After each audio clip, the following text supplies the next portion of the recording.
I think what happens is, you ever write some code and then the code stops working? Has everyone ever done that? But it works okay on your machine. So when the customer calls up and says, we have a problem, and you say, it works on my machine. Has anyone ever said that?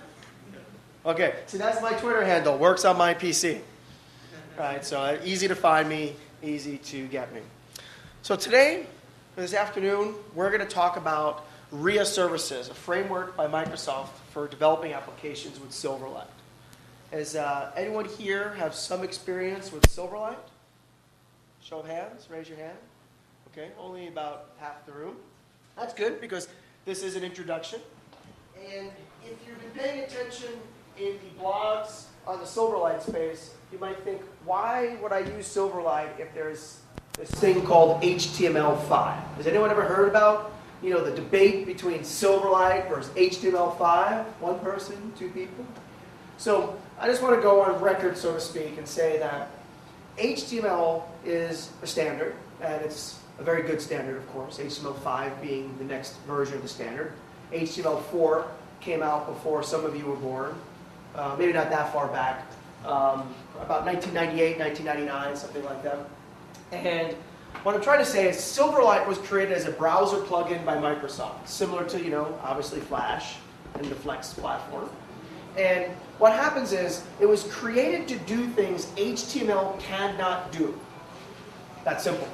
So in HTML5, there are less things that Silverlight does that HTML cannot do, but it still will do things that HTML cannot do, right? So that's the relationship between Silverlight and HTML5. I know a lot of people sometimes have that question. So we're not going to be talking about HTML5 today. There's some great sessions. Actually, they're already over, now that I think about it. I was stuck in traffic and missed it. I'm staying at a hotel 3 kilometers away, but we're CV Ravin Road Avenue.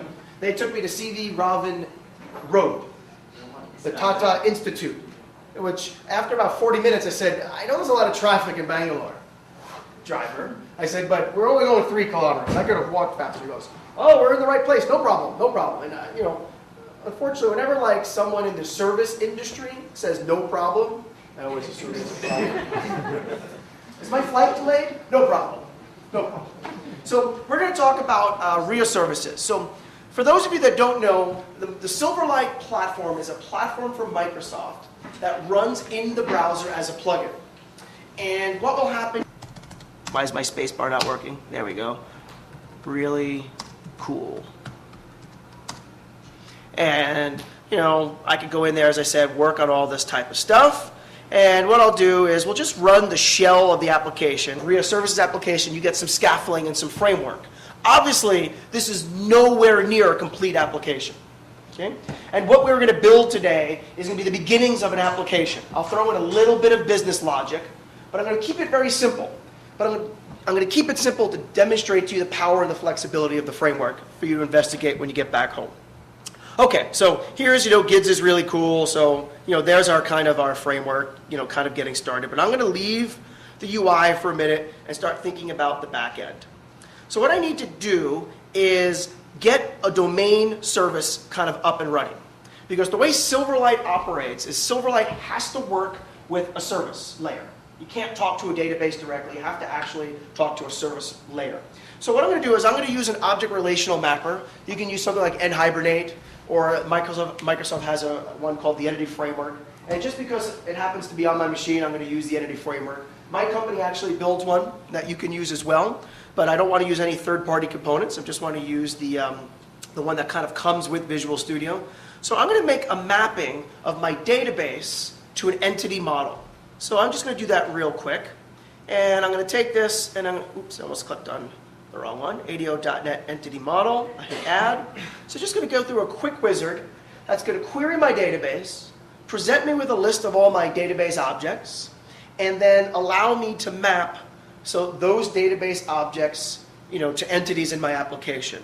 For the purposes of our demo, what I'm going to do is do a one-to-one mapping. So I'm going to map 2 or 3 tables, and I'm just going to map those tables directly to objects. Okay? In your application, you most likely will factor out some of those based on the behaviors I don't know if any of you were at my session yesterday where I talked about what's called the impedance mismatch, where in databases we model structure, real world things, right? Meaning in a database we model something like a person, and a person has a height, a weight, a little too much maybe, a little too short too, height, weight. We have physical things that get modeled, real world things. An object model models behavior, okay? So I do things, right? I run, I jump, I skip, and sometimes, not sometimes, most of the time, the things you model in your database will not directly one-to-one map to the behaviors that you're modeling in your object model. This is called the impedance mismatch. Database people just say, oh, you object people, you have it all wrong. And object people say, hey, you database people have it all wrong. Okay? So I'm going to ignore that debate because I don't care who's wrong or right. Okay? That's up for you to determine. But what we're going to do is we're just going to map a very simple one-to-one mapping from our database to some objects. Okay? So I'll have a very simple object model, entity model, representing our database. So I'm just going to take the customers table, maybe the orders table as well, and we'll have a pretty much simple model. I'll just do customers, and let's do orders. That's fine. Actually, let's just do customers. Let's just stick with one. Let's keep it real simple. As I said, I choose to keep my demonstrations very simple so we don't get confused. Okay, we all can relate to a customer. Okay, so here we are. In the real world, as I said, you probably would have a bunch more tables, and you might refactor these tables out. But let's just keep this very simple one-to-one mapping.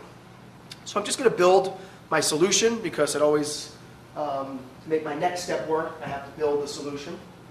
So what have we done so far? We've done a very simple thing. If you've used, anyone here familiar with the entity framework? Okay, only about maybe 10 people. Anyone here familiar with NHibernate or Hibernate? Okay, the same people, goodness. Anyone here familiar with any kind of object relational mapper? Only a handful of folks. So what we've done is perform that object relational mapping. We have mapped a database to some entities. So now what we're going to do is build what's called a domain service layer. I'm going to do it pretty much automatically. I'm going to go back to my project, and I'm just going to create a service layer on top that represents that customer entity we just mapped to the database. So we've created a layer of abstraction in our application for the database, and now we're going to create a service layer on top of that. And if that sounds complicated, it's not, because we're going to do it with almost no code. If I can find, let's see if I can find it right here. Just say, I think they call it domain service class. Yes, domain service class, and I'm going to call this customer service. Oh, that doesn't sound good, right? That's like, sounds like I'm calling customer service. I'm just going to call it customer serve, SVC. I like that better. Nope, I'm going to call it customer1.cs. Easy enough. Okay. So now what's going to happen is I'm presented with this dialog. This dialog says, oh, you've brought up the customer1, item here. Would you like to enable client access? The answer to that is yes, right? Meaning is, we'll get to what that means in a second, but meaning is, that says expose this as a service layer in our application. There's this other little checkbox here that says expose OData endpoint. I'm going to click on that, but don't worry about that. And that's an extra little bonus feature that maybe at the end I'll show you. It has nothing really to do with what we're doing with RIA Services, but it's just a simple little feature that if we have some time later, I'll show you what it does and some of the flexibility. So now here are the objects that I've mapped, okay? And you see it says customer, and I can enable it for editing. And I'm going to click on OK. And this is going to generate code for us. It's going to generate a class, as you can see. Okay? And we don't really care too much about this class just yet. But what I want to do is compile my application, and I'm going to tell you what's going to go on behind the scenes. Behind the scenes, this is our web site that we're in right now, in our web application. Remember, Silverlight, just like Flash, runs on the client, via a browser plugin. So what is going on when we compile this application is the code that's in this class is being generated and duplicated on the client for you automatically. And I can actually show you that real briefly. If I just go into my business application 2, if I click on the solution here and I click on show all files, you'll see down here, I know you can't see it in the back, and I'm not going to zoom only because when I zoom, my VPC explodes. It's a problem with my VMware's driver. But you'll actually see right here, this is the code that was generated on the server is now generated in my client project as well. You don't have to do anything to keep this in sync. It does it for you every time you compile. Okay? So actually to the point where they hide it from you, and the best practice is to actually hide it. And you'll see when I click on this dialog again, it goes away. Okay? So it's like it's not even there. But that enables us to work with objects on the client strongly typed as if they were local to our actual client application. Okay? So very similar to what? Starts with a P, ends with Y. Very similar to a proxy, right? Very similar to building a proxy class. Right, so a lot of time with web services, we will generate a proxy class on the, we have a web service, like the Twitter web service, right? The RESTful service that powers Twitter. A lot of times what we will do is generate a proxy on the client that is strongly typed to look like our service up in the cloud, and then we'll just rehydrate that object on our client. And that's exactly what's going on right here. Okay, so let's just take a look. Let's go back to the server, and I'm going to go back into my server project. I'm going to go into the code that was just generated, and it's called customer1.cs for C#, and you're going to see that there's a method here called getCustomers. That's what happened when I created my class just a moment ago with the dialog box. Okay, it created this. It creates my insert customer, my update customer, my delete customer, creates all that code for you. This is the point I would like to make, is that all of this code is modifiable by you. Even if you are working in an environment that is mixed, which is almost everybody these days, meaning you are using, so a good example real quick is in Hong Kong, there is a customer of my company, Telerik, that's very big. I'm not supposed to say their name, but they make shoes, and they're not based in Germany.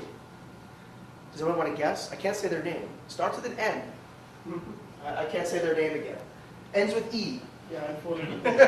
And there's 4 letters, exactly. And what they do is they have a whole service layer built in Java. But then they decide to build the front end in Silverlight because they like the rich application, the richness of Silverlight. They like the framework that I'm about to show you. They really like developing on top of that framework. Okay? I just realized I was recorded giving away the customer name, but that's okay. So what happens is, in this environment right here, let's just say you have a layer of Java objects that powers your entire business. Okay? You can just interoperate and instantiate those objects from here. Okay? And replace the code that this proxy built for you. Okay? And just insert a call to your libraries themselves. Or if you're in a Microsoft environment, you can manipulate this yourself. Okay? So in this particular case, I'm going to remove this right here. I'm just going to paste in some code. This is link code. So this is some custom business logic that we're going to build. If you're not familiar with link, don't worry about it. But can someone tell me what they think this code does? This is the world's easiest piece of business logic. Okay? And I told you, I keep my examples simple. I could have written a very complex business rule. Instead, I wrote a real simple one. What does it look like I'm doing? Well, I'm not necessarily selecting it, but you're correct. When I'm getting my customers, my business rule is this application is only allowed to see customers in Germany. Right? It's a stupid business rule, I admit. Okay, it's not that useful. You'd have other ways of accomplishing it. But for this data set and our example, I figure it's the easiest in 50 minutes to show you. Okay? So remember that our database has customers from all over the world, but in this example, we're only going to see the German customers. Okay? And real briefly, if you expose this, remember I said we were creating a service layer, and remember I clicked the checkbox and I said don't worry about this checkbox, we might talk about it later. Well, guess what? It's later. The old data point. If we expose this service to the outside world to consume, it will respect that business rule. Okay, so you don't lose any of that fidelity. You don't lose any of that. So we're going to have this, as I said, very simple business rule. And to be honest with you, I think this is the last piece of code we'll write probably for a long time. We're just going to go back in and build the user interface.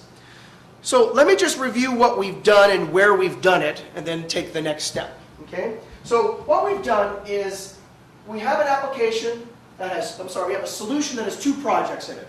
Project number 1, which is business application 2.web, if you can see that if you have good eyesight, is a server-based web project. And this particular project has two things in it that we just did. The first thing is we mapped our database to an entity layer, to an object model.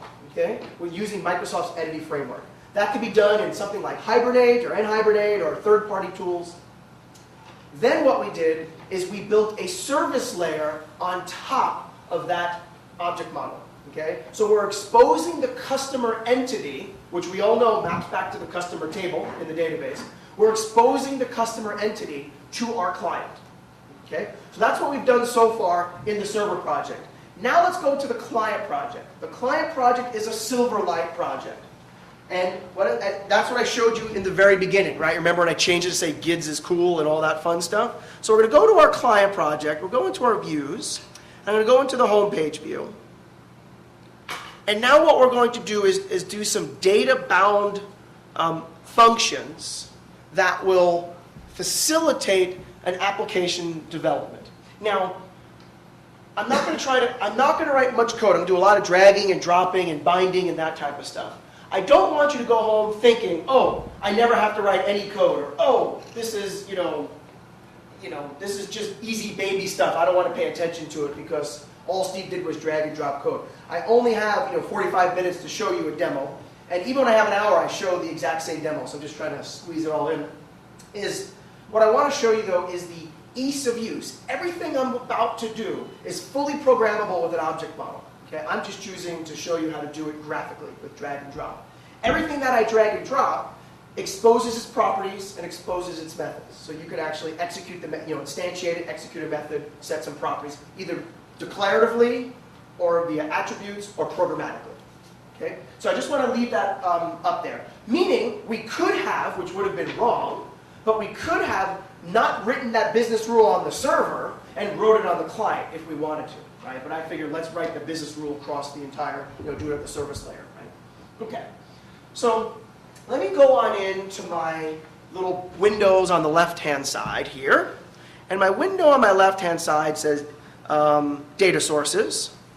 And you'll notice that it registers the customer data source. I know it's pretty small to see. But the customer data source comes from where, do you think? What did someone say? Yeah, exactly, right? It comes from the project on the server that we just created, right? From the domain model. Now, so if I created more than one domain model, or that domain model is allowed to have multiple elements exposed, so if I mapped orders, order details, all the other tables, I would see them in this list, okay? If I have another domain model exposed, or if you wrote your own mapping layer from a Java business layer domain model of your own, it could appear as one more of these boxes that go down. There is a built-in domain model for called user registration context. That handles logins. It's a framework for logins and IDs. I'm actually not going to go over that because I would rather talk more about the data than actually talking about simple things like logins and that type of stuff. But you have a fully programmable model for authentication and authorization. Okay? So here's our customer object, as I said before.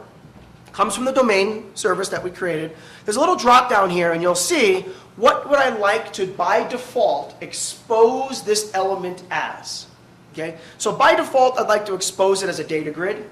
I could do it as a details page. I could do it nothing, meaning make it a non-visible, non-UI component. I could also customize this to however I would like to actually show it if I wanted to. Okay? But I'm just going to say make this a data grid by default. And here are all of the fields in that data grid. I'm going to say, well, we don't really need the facts. So I'm going to say don't show the facts. And you can say don't show the phone number either.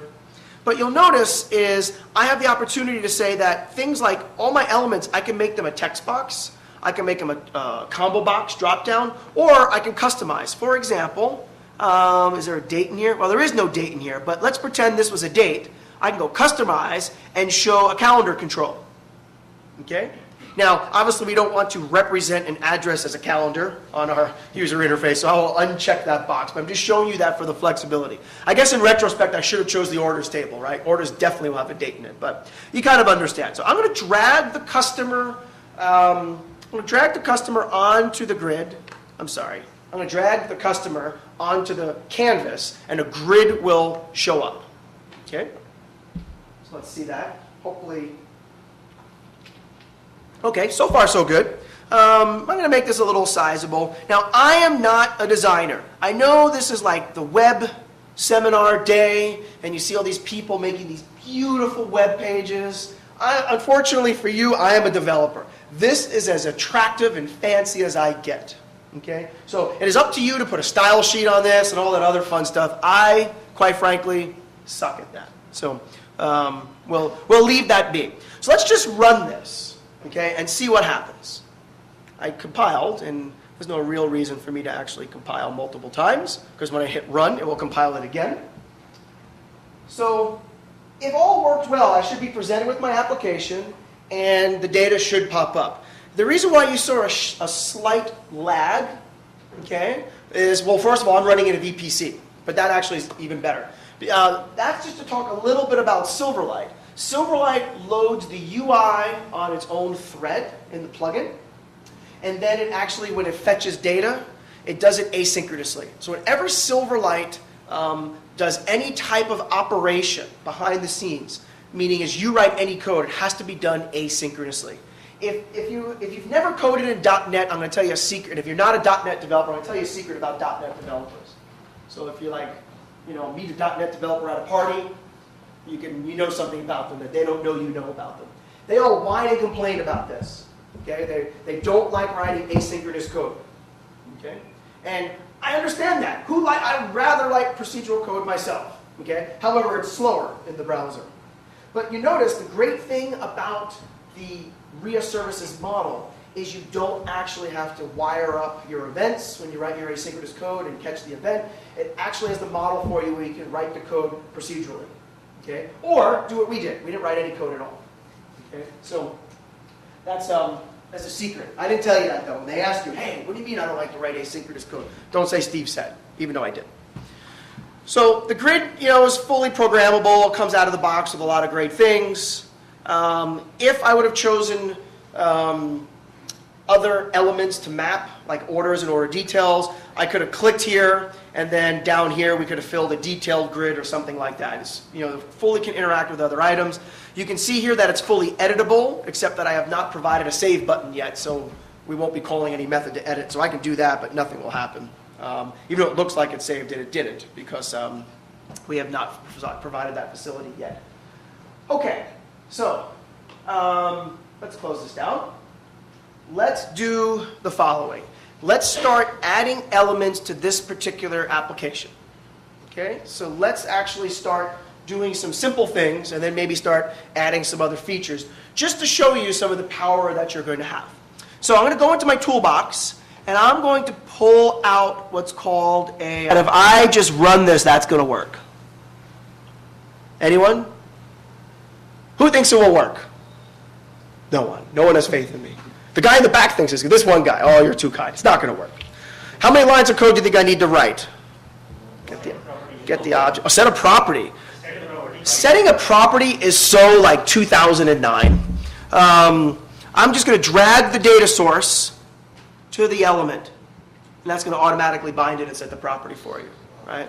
So now I'm going to run that. As I said, setting properties is old school. Who wants to set properties? Actually, there's a lot of properties we still have to set. That's one of the few ones where you can get away with it, right? So I can scroll to the second page, okay, all that other fun stuff, right? I can sort, I can not sort, all that other fun stuff, right? Customer ID. So it brings up my actual application again in that respect. So now, as I said, I'm showing you the fun stuff, the easy stuff. All of this is programmable. The API for that, so I could have set a property, right? There's a builder, you can set a property. I just chose to show you the cool, sexy way, right?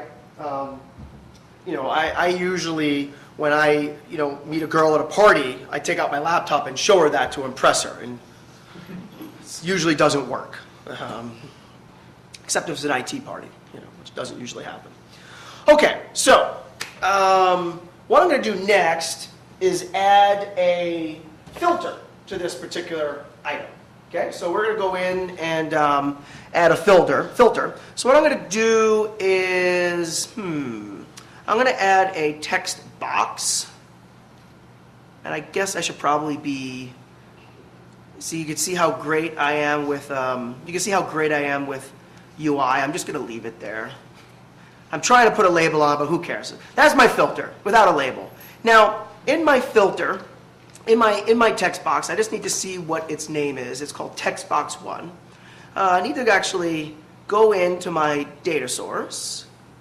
And what I'm going to do is we're going to actually set a filter to our actual grid. Okay, so in my grid over here, I should have a filter.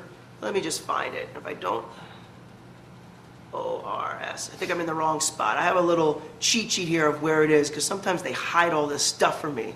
And I'm going to go into my domain data source. That's where I got to go. I knew that's where I had to go. All right, so I'm going to go into my document view, which should be here somewhere, document view. And there's an item here called a domain data source. The domain data source is this is a graphical representation, okay, of our proxy. Do you remember way back when I was in the server project? Remember how long ago that seems now, the server project? We've left the server project like, whoa, way over there. So way back in the service project, this is weird. I could do some yoga moves. So way back in the service project, I created that domain service.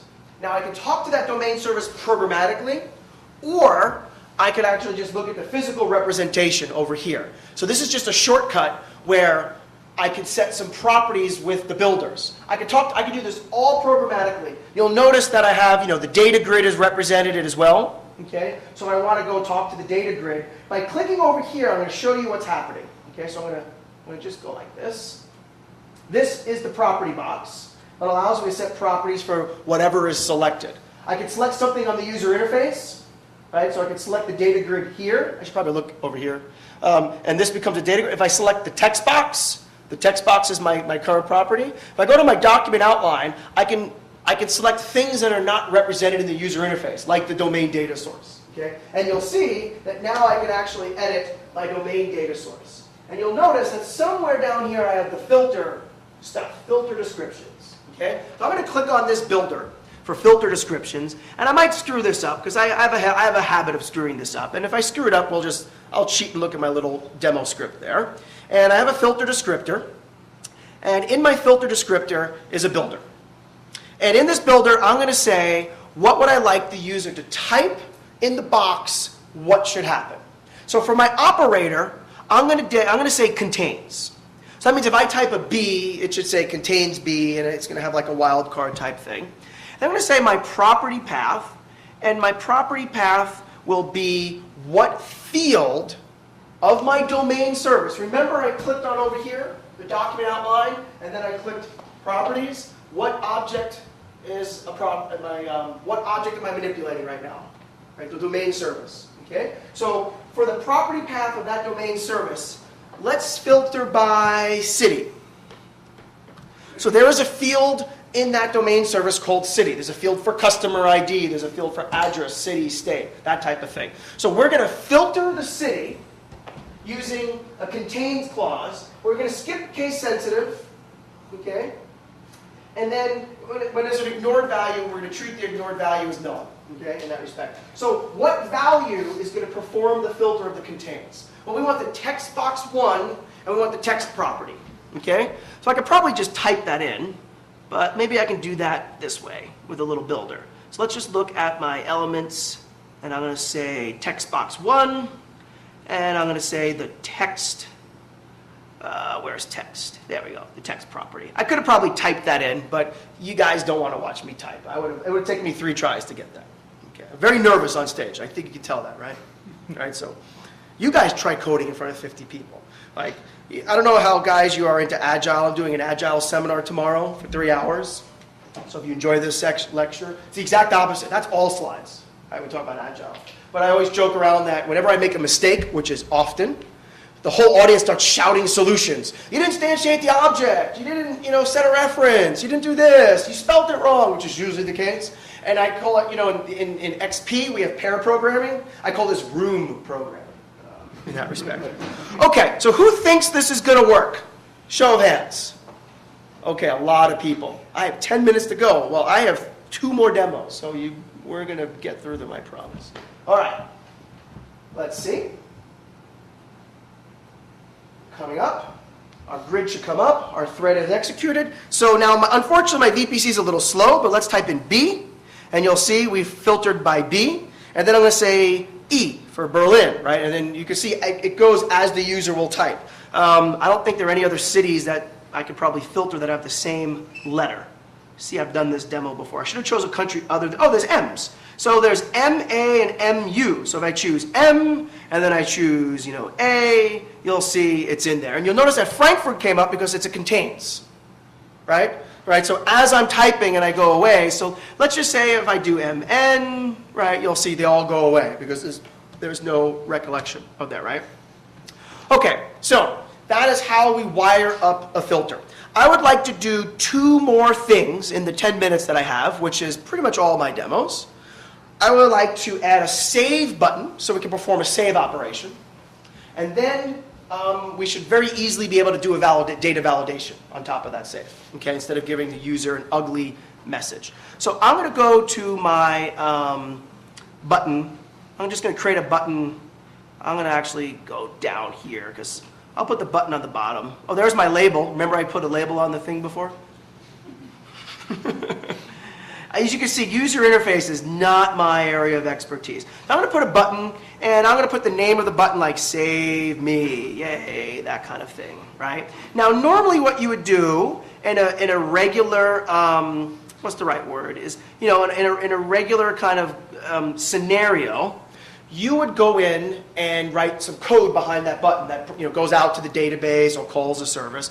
I'm going to again go to my document outline. I'm going to go to my customer, I can't find it, my customer domain source, and I'm going to look for my submit operation. Maybe I'm using the wrong one, and since we only have 10 minutes, I'm going to quick take a peek again where they hid this one for me. The wire up by command binding is on the save button. See, I screwed up already.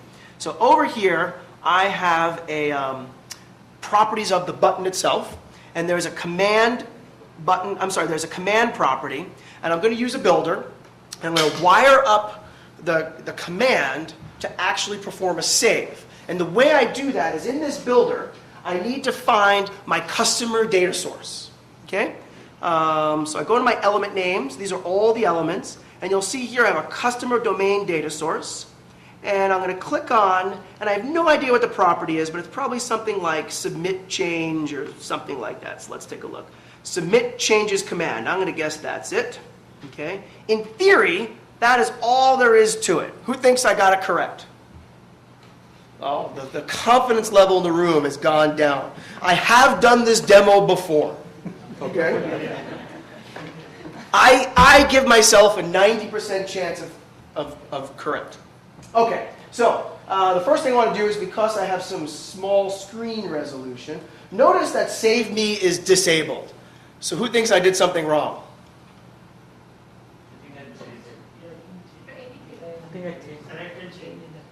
You mean I have to have a dirty record, right? Exactly. So now that I have a dirty record and I hit Save Me, there we go. It actually performed a save. Now you're like, whoa, wait a second. That's not good design. Like, I hit save and it goes away. Well, in actuality, not everything is for free. Meaning is I made the save, okay, I put the Q there, save became enabled, I hit the save button, and then it became disabled. Because I did not write any code behind the save button to pop up a message to the user, like save successfully, that type of thing. That's up to you, right? That's one line of code. Since I only have 7 minutes left, and he will drag me off stage, because he did yesterday. He's like, it's time to go. I won't write the one line of code. You can imagine me writing, whatever it is, system.object.messagebox.show, in parentheses, save okay type thing. You work with me, right? We have a circle of trust here. I'm going to do one last thing. If I get this correct, I'll be very impressed with myself too. Actually, I'm going to copy and paste because that's just so much easier. Let me just grab this simple little attribute. I'm going to now go back. Remember the server? Who remembers the server project from like an hour and a half ago? Right? We've only been in the room 50 minutes, but we're going to go back to the server project, and I'm going to go into the metadata of the generated code, okay? And I'm going to add a validation. And in my validation, I'm just going to say that this is going to be required. Now, the good news about this is I'm giving the most simple validation, again, to show you how simple, I'm going to show you how powerful and flexible the framework is. You have many options in your validation. For starters, you could write a regular expression. You can obviously use required. You can call out your own custom logic. You can create a validation method. And that validation method can even call an external object. Okay, I mean, it's just the .NET framework at the end of the day. Okay, right? So if you need to interoperate with, Java or something like that, perfectly okay. So I'm going to go to company name and make that required. Okay, great. And I put in a little message here. Please provide a name, you idiot. Because I think users are stupid. Who thinks users are stupid? Come on, guys. I have 5 minutes. He keeps reminding me of how much time I have, thinking I don't know. I have done this before. Okay, who thinks this is going to work? Come on, the confidence is growing. No, this guy right here said yes to everything, and now you're saying no. What's wrong with that one? What did I say? Company name? So let's remove company name and go to the next, my record is dirty. We automatically manifest. And remember, please provide a name, you idiot.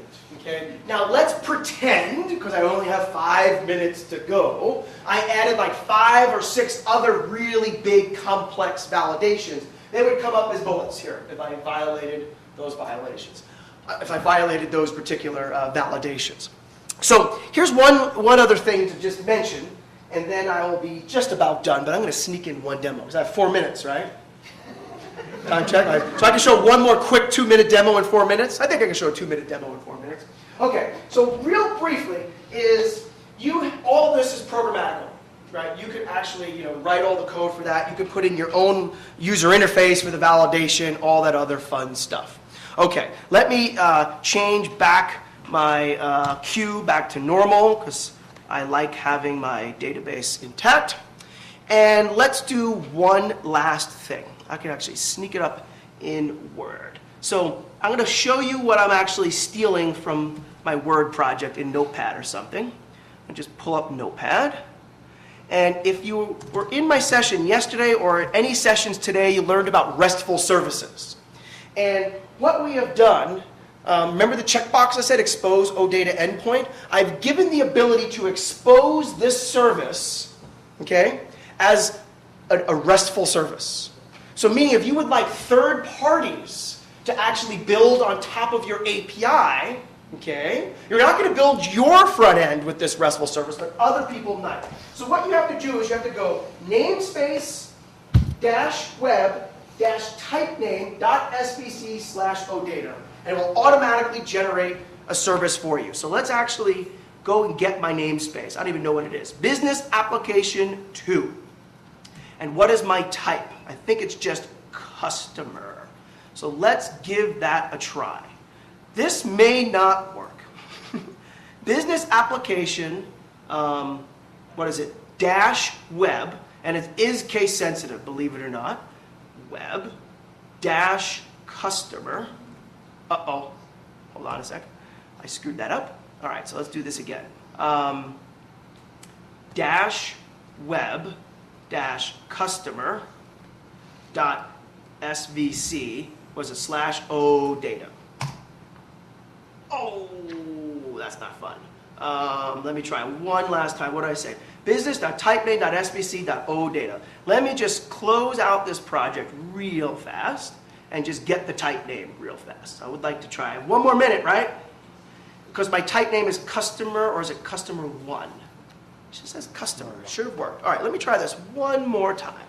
So my namespace, I probably just have it like slightly, let's just go like this. If this doesn't work, I can pull up a canned demo. Where is my browser? So we have namespace name, which is business application 2 dash, let's see, dash web dash customer. And then I'm just going to go paste. I didn't put in the slash. All right, goodness. All right. So hold on. It's a little finicky. So let me just go into one I built like yesterday. It is customer. It's customer, not customers. Goodness. I screwed that up. All right, so this is business application 1. This one the browser should remember because I practiced yesterday when I was practicing my demo. So let me just quick do this one. So let me just do business application 1 dash, there we go, awesome. Okay, so this is the same thing. I just typed it wrong, but in this case, this is the exact same project, right? I did this one yesterday. So now I've exposed my actual service that I built my client side with as for the whole outside world to work with. And guess what? It respects my business rules. So let's actually look at the customer set. You'll notice you won't see any customers from outside of Germany. It's respecting the business rules that I built originally. Okay? You can pull this into anything that supports a RESTful service, which is pretty much anything, right? So if I just pull up Microsoft Excel real quickly, I can actually, download this data in Microsoft Excel if that's actually what I wanted to do, right? I can use something here called Power Pivot, which is a new add-in to Microsoft Excel that lets you download, applications, and I can say, pull in data from this data feed. I can hit that data feed, hit next, and it's going to go query that URL, and you'll see customer set. I hit finish. It's actually going to import that into my spreadsheet, okay? And you see now I can do, things like that. So I can work with it out of the system. So I believe I'm out of time. So that is actually all my demos. I think I took 30 seconds extra according to that, but that clock is fast. So I actually think I have 1 more minute. And I actually want to just say one quick thing, is with the RESTful service compared to the framework, the RIA Services framework that I showed you, you would use the RIA framework service to build the application for your users. You would use the RESTful service for third parties to consume your API. So let me just quick give you an analogy, and I'll leave you with this. And I'll pull up my contact info since I am done. And we can get rid of my original URL there. You are Twitter. I used this analogy yesterday, so if you heard it yesterday, you can hear it a second time. You're Twitter. If you were building Twitter in Silverlight, you would use RIA Services, this thing I just showed you that did all the cool, fancy UI stuff, to build Twitter.com, right? But I'm Twitter, I want all of you to build TweetDeck, Seismic, all that other fun stuff, right? What would I do? I would expose it as an API, the RESTful service, and then you would consume that service, okay? So I just showed you how to do both in that respect, in that particular case. So that's all I have. Those are my demos. I hope you enjoyed it. As again, I'm Steve Forte. I'm from the States, obviously, by accent, but I live in Hong Kong. And there's my Twitter handle. There's an email. Put GIDS in the title of the email because Russian brides get into my inbox, but emails from my sister go into spam. So take it from there. And thanks for coming. And I'll see you guys later on.